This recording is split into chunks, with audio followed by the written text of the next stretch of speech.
প্রচণ্ড গো, হঠাৎ করে গরমটা আবার পড়ে গেল। কয়েকদিন বৃষ্টি ছিল, বেশ ভালোই লাগছিলো ওয়েদারটা, মনে হচ্ছিল একটা চাদর গায়ে দিয়ে শুই। আজ কয়েকদিন ধরে ভালো গরম পড়েছে। তার মধ্যে ছেলেটার আজকে ছুটি আছে। ছেলেটার যখন ছুটি আছে আমি তো জানি আজ আমার মাথাটা তুমি খারাপ করবে বাবু। আর ঠিক তাই করেছে গো।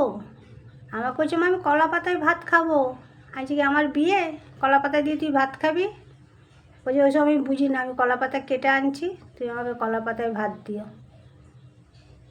তা আমিও কলা পাতাটাকে থালার মধ্যে সাইজ করে কেটে নিয়েছি। ঠিক কাটতে পারি না, তাও মোটামুটি কেটে নিয়েছি। ছেলের আবদার তো, কেউ মানুক না মানুক, মাকে তো মানতেই হয়, তাই না? তা আমি আর বেশি কিছু রান্না করলাম না।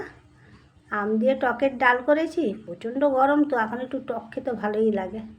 আর কাঁচকলা ছিল বাড়িতে, কাঁচকলা ভেজে নিয়েছি, ঘুগনি করে নিয়েছি, মাছের ঝাল করেছি, আমের চাটনিও করেছি।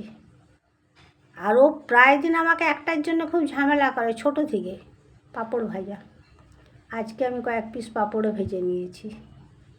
রোজ তুই পাঁপড় ভাজার জন্য ঝামেলা করিস, আজ আমি পাঁপড় ভেজেছি। আজকে দেখে না চুপচাপ দেখে যাচ্ছে, কোনো কথা বলছে না, শুধু দেখছে আমি আর কী সাজাই। বাবা বললেই কি আর হয়, গরমে আমি মরছি আর আমার ছেলে দিকে খুব আনন্দ পাচ্ছে। যাই হোক, তোমরা কেমন আছো বলো, তোমরা কি ভালো আছো? তোমরা ভালো থেকো, সুস্থ থেকো। আমার থালাটা দেখো তো কেমন হয়েছে। ভালো যদি লাগে তাহলে তোমরা লাইক শেয়ার কমেন্টটা করে দিও, পারলে সাবস্ক্রাইবটাও করে নিও।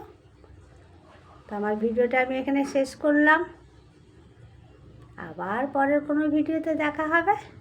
টাটা বাই বাই, আজকের মতন যাই।